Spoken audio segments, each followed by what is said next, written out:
জয়নগরের এক ছাত্রী অপহরণের অভিযোগের 12 ঘন্টার মধ্যে নিউ টাউন এলাকা থেকে অপহৃত ছাত্রীকে উদ্ধার করল জয়নগর থানার পুলিশ। গ্রেফতার করা হয় অভিযুক্ত যুবককে। বুধবার বিকালে জয়নগর থানার অন্তর্গত খোদারপাড় এলাকায় এক ব্যক্তি জয়নগর থানায় এসে অভিযোগ করেন যে গত সোমবার তার মেয়ে স্কুলে যাওয়ার নাম করে বাড়ি থেকে বেরিয়ে যায় আর বাড়ি ফেরেনি। অনেক খোঁজাখুঁজি করে নিজের নাবালিকা মেয়েকে না পেয়ে অবশেষে পুলিশের দ্বারস্থ হন তিনি। তার অভিযোগ, প্রতিবেশী এক যুবক তার মেয়েকে অপহরণ করেছে।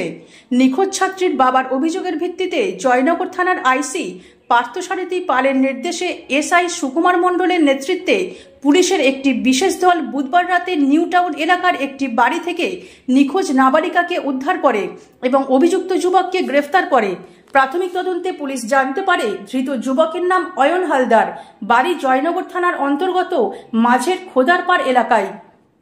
তবে কী কারণে ওই যুবক নবম শ্রেণীর ওই ছাত্রীকে নিয়ে নিউ টাউনে পালিয়েছিল সেই ব্যাপারে তদন্ত শুরু করেছে জয়নগর থানার পুলিশ।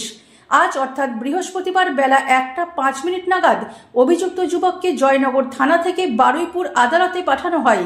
প্রাথমিক তদন্তে পুলিশ জানতে পারে ধৃত যুবকের নাম অয়ন হালদার, বাড়ি জয়নগর থানার অন্তর্গত মাঝের খোদারপাড় এলাকায়।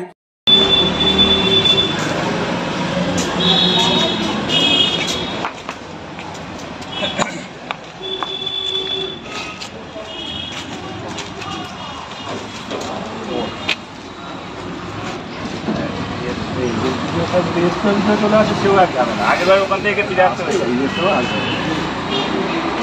অনেক সময় চলে আসে। আগেবার ফরওয়ার্ড করবে, ওরকম সাইন করে দিয়ে দেখি ওখানে নেই।